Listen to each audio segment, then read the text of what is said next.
man suspected his wife of cheating, but a secret DNA test changed everything. Hi everyone. Before we get into today's video, I need your help. We've noticed that the channel's reach has been dropping a bit, and one of the best ways you can support us is by subscribing. It's quick, free, and helps us keep bringing you new and interesting stories. Your support means the world to us, and together we can grow this channel. Thank you so much. Now let's get to today's story. I'm writing from a temporary account for obvious reasons, and I've changed some details to protect my anonymity. The first time I questioned everything I thought I knew about my life was on a Tuesday evening in March, when my wife Lisa came home 47 minutes late from what she claimed was grocery shopping, carrying only a single bag containing milk and bread. My name is David, and I've been married to Lisa for 9 years. We have a 7-year-old daughter named Sophie who has her mother's bright green eyes and what I always believed was my stubborn chin.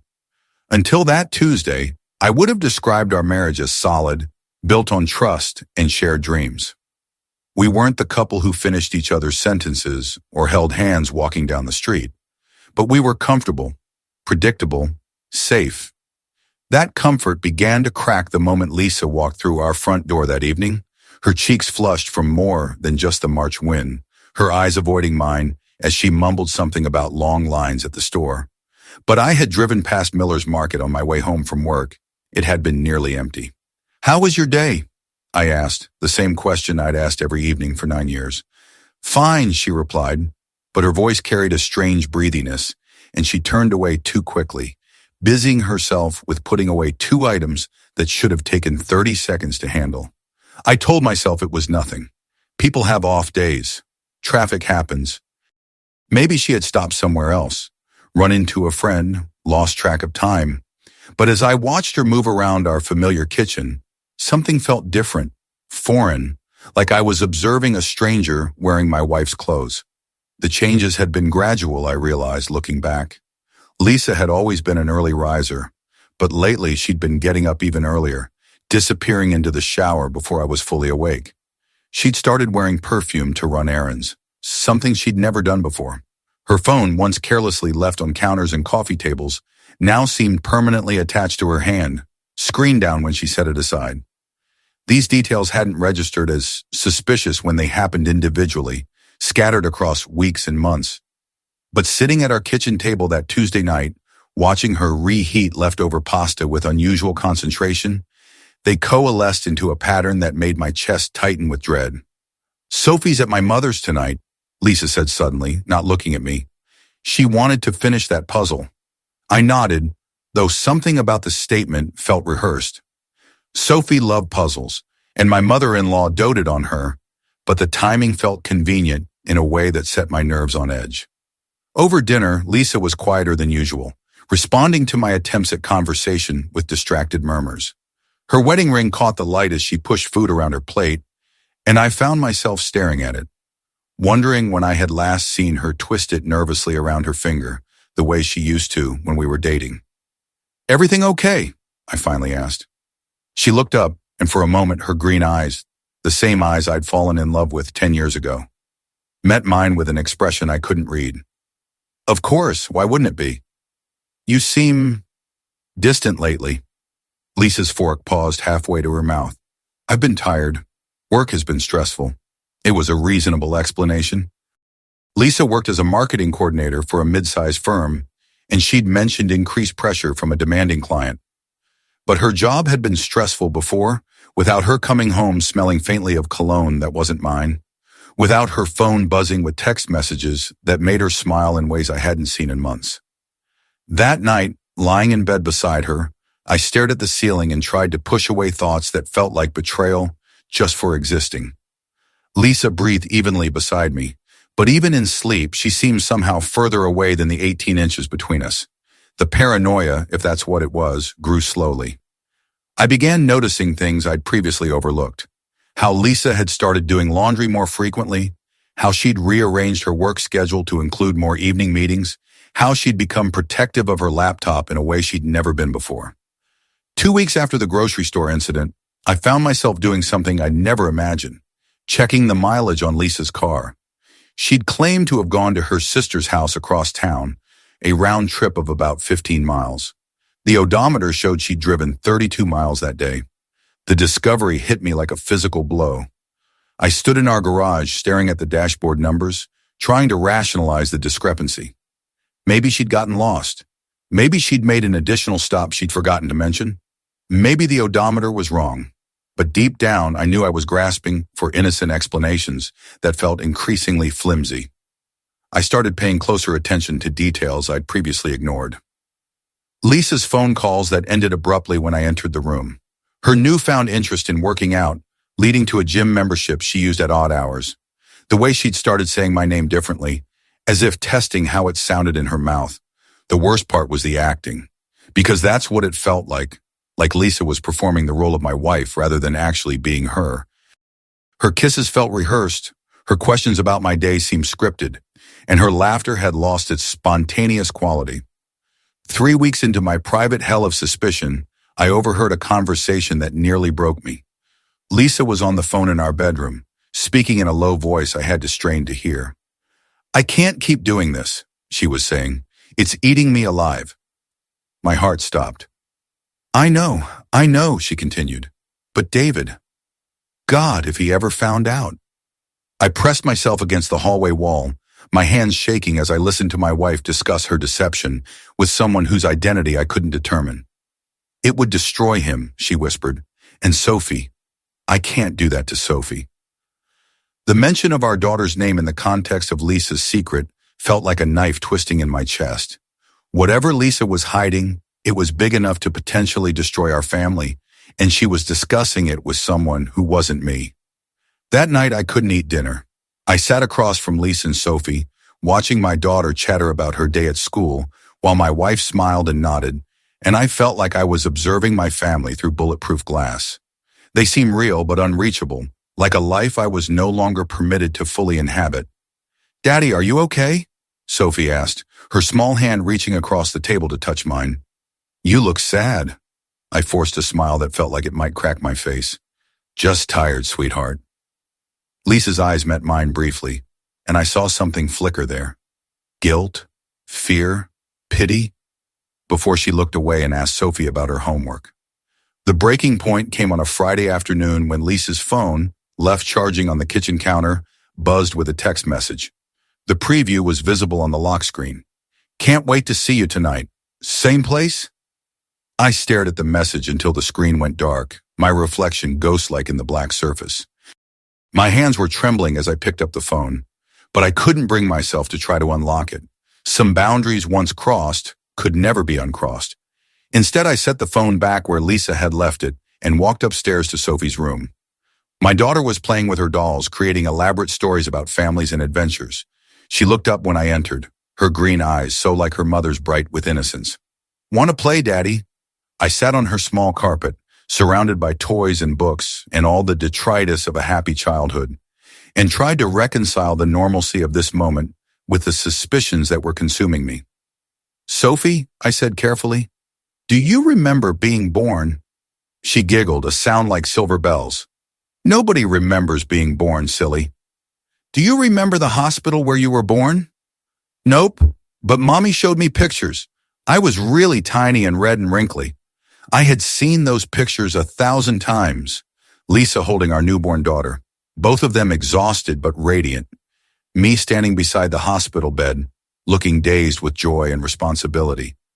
They were among my most treasured possessions. "Daddy, why are you asking weird questions?"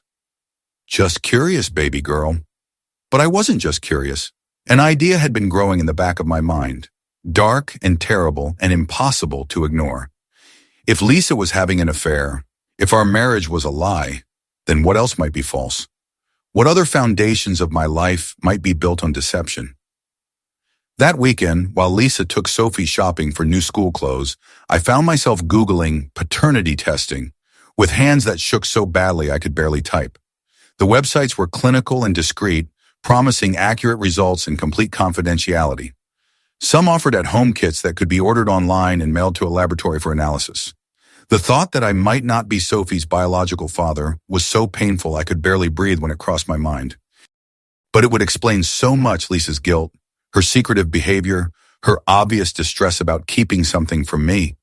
Maybe she'd had an affair years ago, around the time Sophie was conceived. Maybe she'd been carrying this secret for 7 years, watching me love and raise a child who wasn't mine. The possibility made me physically ill, but I couldn't shake it. And beneath the nausea was a terrible need to know the truth, no matter how much it might hurt. On Monday, I ordered a paternity test kit. The package arrived at my office 3 days later, discreetly labeled and containing instructions that seemed both simple and impossibly complicated. Collect samples from the potential father and child. Mail them to the laboratory. Wait for results. I carried the kit home in my briefcase like it was a bomb, terrified that Lisa would somehow sense its presence. That evening, while she gave Sophie a bath, I stood in our bathroom and carefully collected strands of my hair, sealing them in the provided envelope with hands that trembled. Getting Sophie's sample was harder. I waited until she was asleep, then crept into her room and gently brushed her hair, collecting the strands caught in the bristles. She stirred but didn't wake, and I stood frozen beside her bed for several minutes, staring down at my daughter's peaceful face and wondering if I was about to discover she wasn't really mine. The next morning, I mailed the samples from a post office across town using a false return address. The laboratory promised results within 5 to 7 business days. Those were the longest days of my life. I went through the motions of normalcy work, dinner, bedtime routines, while carrying a secret that felt like it was slowly poisoning me. Lisa continued to be distant and distracted, her behavior becoming more erratic as the days passed. She forgot to pick up Sophie from school one afternoon, something she'd never done before. She burned dinner twice in 1 week. Dark circles appeared under her eyes and she lost weight she couldn't afford to lose. "Are you feeling all right?"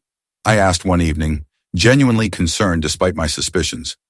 "I'm fine," she snapped, then immediately looked contrite. "Sorry, I didn't mean to. I'm just tired. Maybe you should see a doctor." Lisa's face went pale. "Why would you say that?" "Because you don't seem like yourself lately." For a moment, I thought she might tell me whatever was wrong. Her mouth opened as if she was about to speak, and her eyes filled with tears. But then she shook her head and turned away. "I'm fine, David. Really." But she wasn't fine, and neither was I. We were both carrying secrets that were destroying us from the inside out, circling each other like wounded animals, afraid to get too close. The results arrived on a Thursday afternoon. The envelope sat in my office mailbox like an accusation, my fake name stark against the white paper. I stared at it for 20 minutes before finding the courage to open it.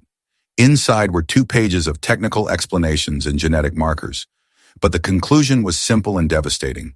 The probability that David Martinez is the biological father of Sophie Martinez is 0. 0. I read the sentence 3 times before its meaning fully penetrated. Sophie wasn't my daughter. 7 years of bedtime stories and scraped knees and proud moments at school plays, all of it based on a lie. I sat in my office chair, staring at the scientific proof of my wife's betrayal, and felt something inside me break irreparably. The marriage I thought I had was fiction. The daughter I loved more than my own life belonged to another man. The trust I'd built my adult life on was revealed as naive and misplaced. My first instinct was rage white-hot fury at Lisa for deceiving me, at myself for being stupid enough to be deceived. But underneath the anger was a pain so deep it felt like drowning.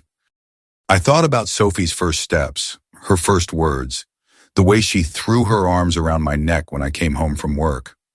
None of it had been real, at least not in the way I'd believed. I drove home that evening like a robot, following familiar routes while my mind reeled with the implications of what I'd learned.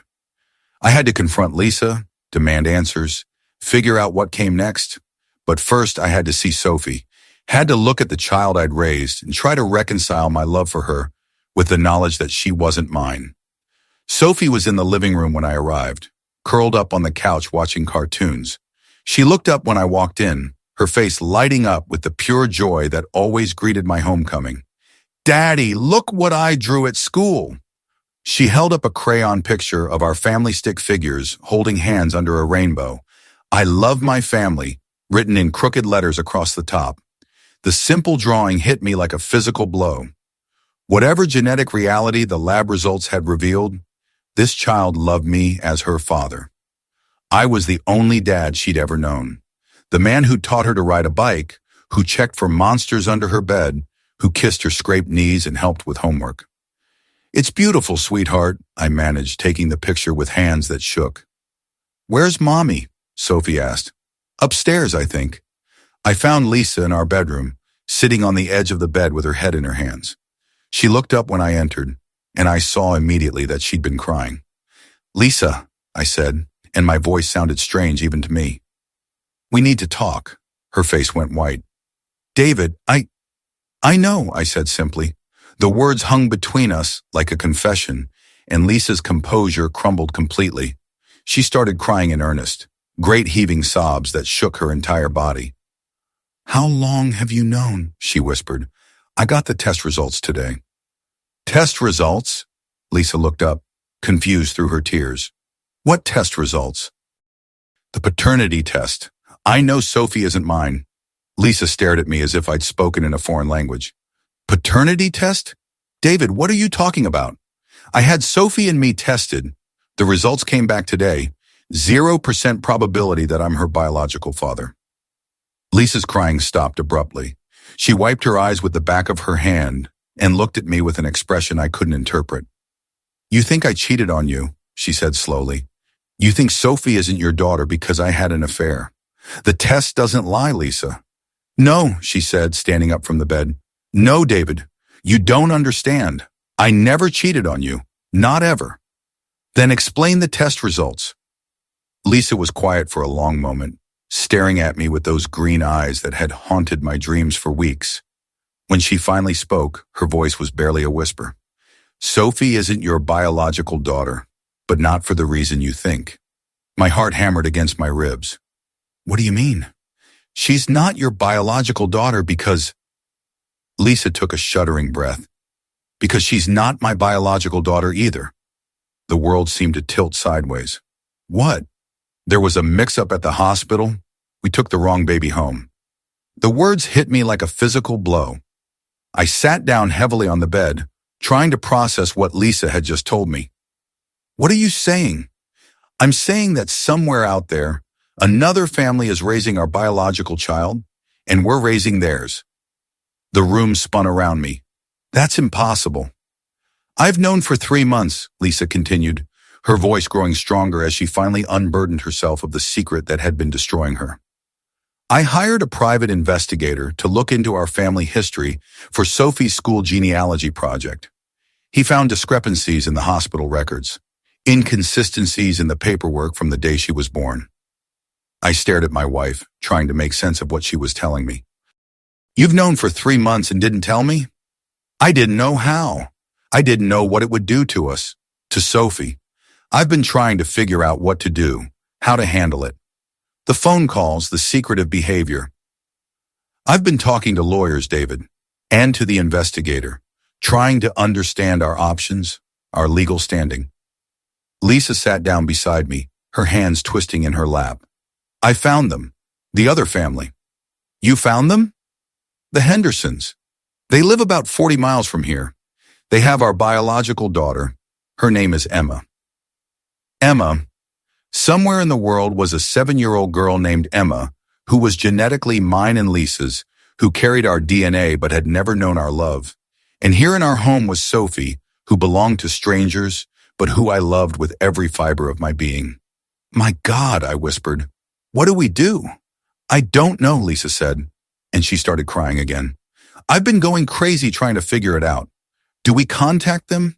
Do we tell Sophie? Do we try to trade back?"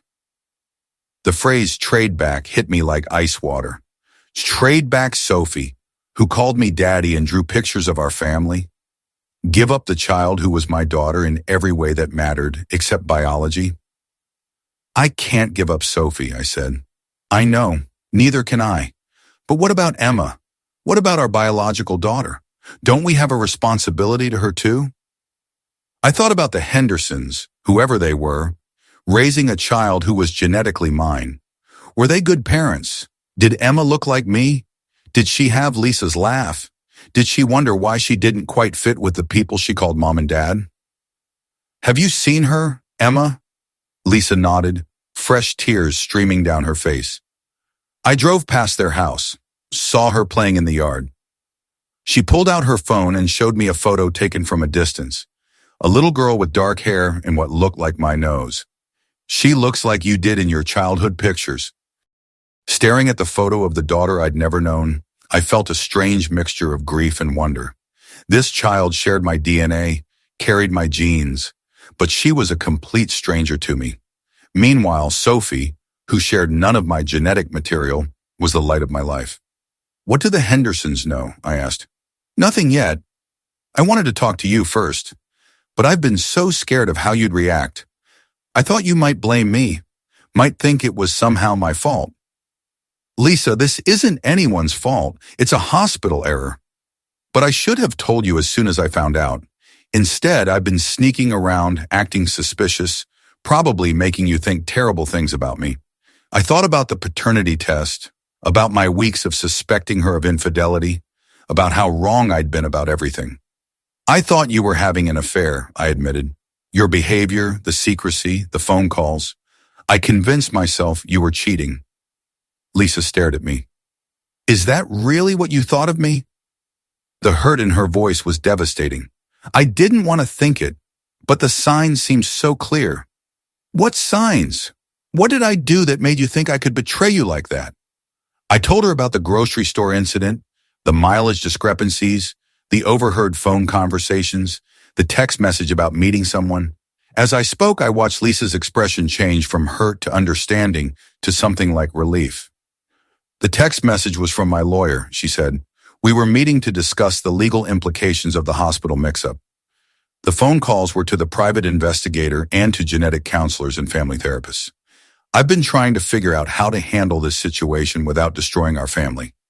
Each explanation was another weight lifted from my chest, but also another reminder of how badly I'd misread everything. My wife hadn't been betraying me. She'd been trying to protect me, trying to protect all of us. I'm sorry, I said. I should have talked to you directly instead of jumping to conclusions. And I should have told you the truth from the beginning instead of trying to handle it alone. We sat in silence for several minutes, processing the magnitude of what we'd learned. Our entire family structure had been built on a mistake, a random error that had given us the wrong child while sending our biological daughter to live with strangers. What do we do now? I asked. I don't know. The lawyers say we have legal rights to Emma, and the Hendersons have legal rights to Sophie. But those are just legal technicalities. The real question is what's best for the children. Sophie doesn't know any of this. Nothing. As far as she knows, we're her biological parents and everything is normal. I thought about Sophie downstairs, probably still watching cartoons, completely unaware that her entire world was about to change.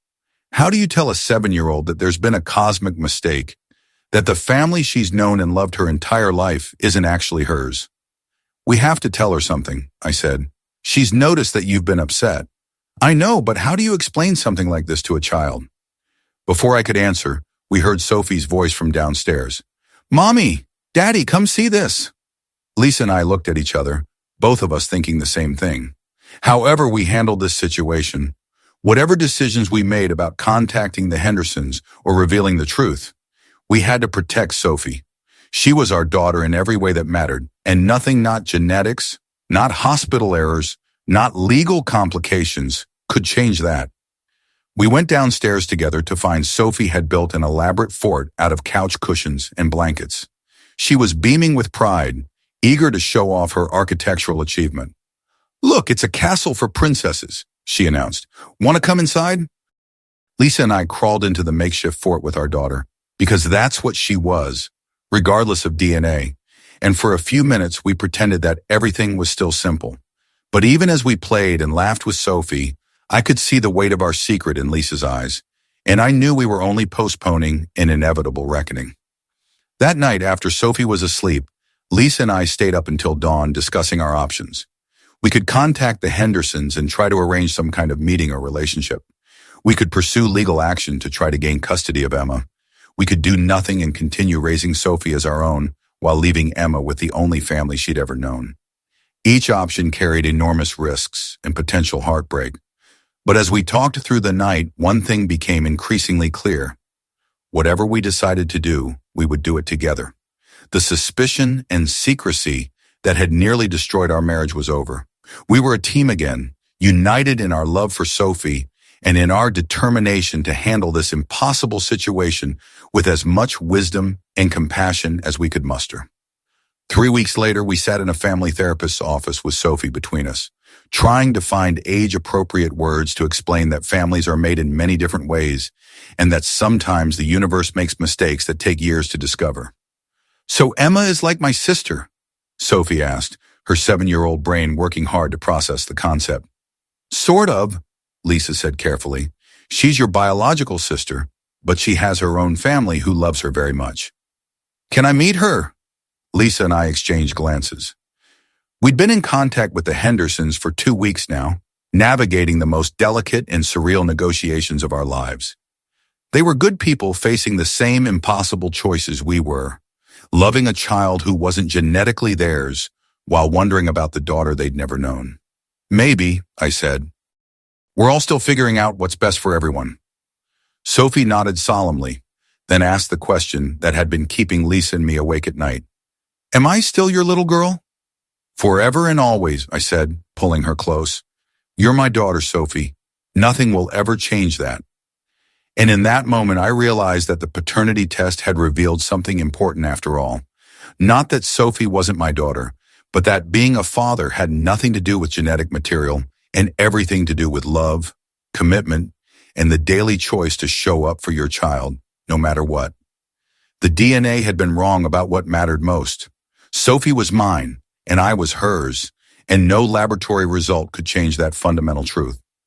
6 months later, we met the Hendersons and Emma at a neutral location, a park halfway between our two cities. It was surreal and emotional and complicated, watching our genetic daughter play on swings while Sophie built sandcastles with the people who had accidentally raised her biological sister. We agreed to maintain contact, to let the girls know each other as they grew up, but we also agreed that each child would stay with the family that had loved and raised them. Sophie belonged with us, Emma belonged with the Hendersons, and no amount of genetic testing could override 7 years of bedtime stories, scraped knees, and unconditional love. The experience taught me that family isn't defined by DNA. It's defined by choice, by commitment, by showing up every day and choosing to love someone unconditionally. I'd almost destroyed my marriage because I'd forgotten that trust is more important than certainty and that love is more powerful than suspicion. Lisa and I went to counseling to work through the trauma of those months when we'd both been keeping secrets that nearly tore us apart. We learned to communicate better, to trust each other with difficult truths, and to remember that we were on the same team. Sophie thrived, secure in the knowledge that she was loved and wanted exactly as she was. She sends Emma birthday cards and Christmas gifts, and they've become pen pals despite their young age. It's an unusual family structure, but it works for us. The most important lesson I learned was that doubt is a poison that can destroy even the strongest relationships. I'd let my suspicions about Lisa's fidelity blind me to her obvious distress, and she'd let her fear of my reaction prevent her from sharing a burden that was too heavy to carry alone. But in the end, we found our way back to each other. The secret DNA test hadn't changed everything. It had revealed that everything I thought needed changing was actually perfect just as it was. Sophie is my daughter, Lisa is my wife, and we are a family. No laboratory in the world can test for the things that really matter.